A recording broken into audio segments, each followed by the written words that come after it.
everybody, this is Robin over at couponingjourney.com.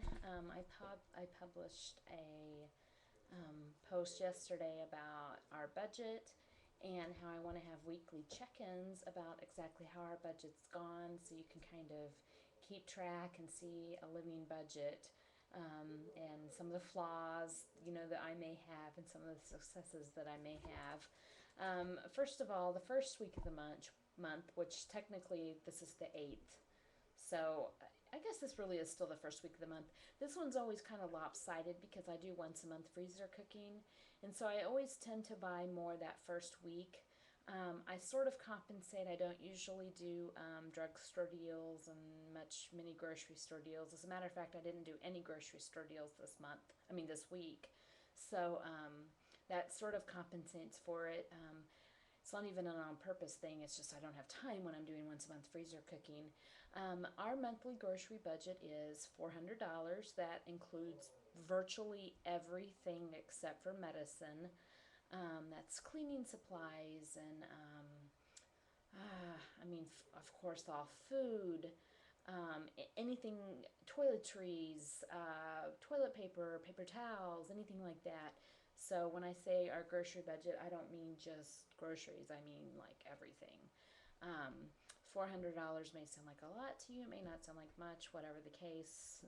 I just want you to see how this plays out each week in our budget. So with that said, I did do yesterday. Today is Friday, July 8th. I did do my freezer cooking yesterday. I still got a little bit more to do. And I did Sam's. I shopped at Sam's. I spent $104.42. With our budget being the way it is, $400, that breaks down to about, we would spend about $100 a week. So that means that, obviously it's not going to work out perfectly the first week of the month. So I'm going to be a little under 100, at the end of the month, or at the end of every week, hopefully. But so I spent $104.42 at Sam's. And I went to Aldi and I spent $19.72.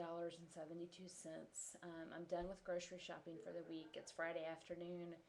Yippee, I'm done with grocery shopping. I have very little to do next week. The other factor is we're having company next week, actually off and on for the next 2 weeks. I don't increase our budget for this time.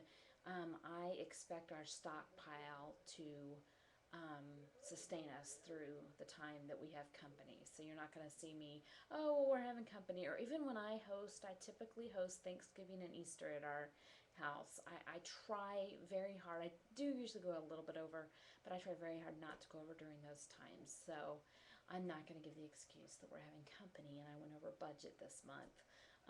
That's what our stockpile is there for. So this week we came in for a grand total of $120. I wrote it on my Sam's receipt, $124.14. I'll be back next week. I expect it to be significantly lower because we're having vacation Bible school at our church next week. I'm going to be very busy. I won't have as much time to do deals. We will have company. So this week, actually, we could end up coming well in below our $400 a month budget, and we could roll that into savings, which is, I'm hoping, will happen some months. That's one reason I'm keeping a very tight grasp on this budget, because we're trying to replenish some money that we dipped into. I had several health problems in the last year, a little over a year, and I'm hoping that we will be able to roll that in. So this is Robin from the Couponing Journey signing off. $124.14 for this week. I will see you next week, and I will let you know exactly what we've spent.